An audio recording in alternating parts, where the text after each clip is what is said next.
Oui, donc en fait, on est. Il est là, il est 19h20. Et donc voilà, t'as nous avons commencé. Donc voilà. Simalo, Dori, Medelia, Eve, Laurence Hamlet, Laurence Makiaba, tout ça.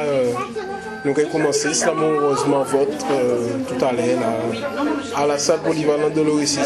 À Pistache.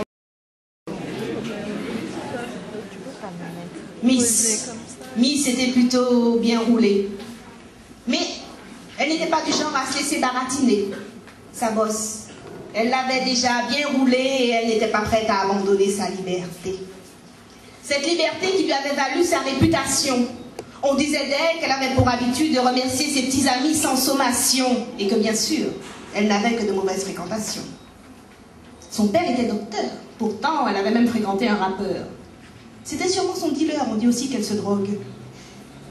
D'ailleurs, depuis son aventure avec lui, sa mère et elle avaient rompu le dialogue. Finalement, le rappeur n'a pas été à la hauteur, il a fui, il est parti. Ça lui a brisé le cœur. Alors, sa vie d'avant lui, elle a repris. Il y a eu Ronnie, Tony, Charlie et enfin Freddy. Et finalement, c'est avec Charles-Henri qu'elle a fait sa vie. Charles-Henri. Il y a 2 mois, avec Charles-Henri, ils ont décidé de donner un frère à Sophie. Ça y est, il est là, le fruit de vie, symbole arrogant de leur amour puissant. Aujourd'hui, elle a rendez-vous chez son gynéco pour une visite de routine.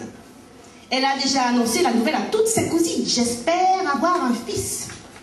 Toujours original, elle aurait souhaité l'appeler Oussine. Mais voilà, comme un maléfice, comme un mauvais sort. Madame, vous êtes séropositive. Madame, vous êtes séropositive. Madame, vous êtes séropositive. Son médecin avait pourtant essayé d'y mettre la manière, mais elle n'avait pas écouté.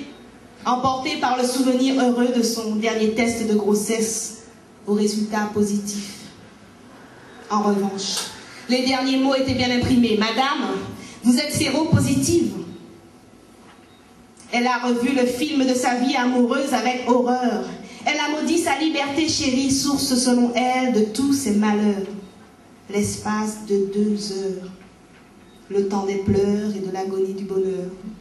Puis, soudain, comme une clameur, tout son être lui rappelle que jamais, au grand jamais, elle n'avait été imprudente, mais que peut-être, ces 6 dernières années passées avec Charles-Henri, le beau Charles-Henri, elle aura été trop confiante.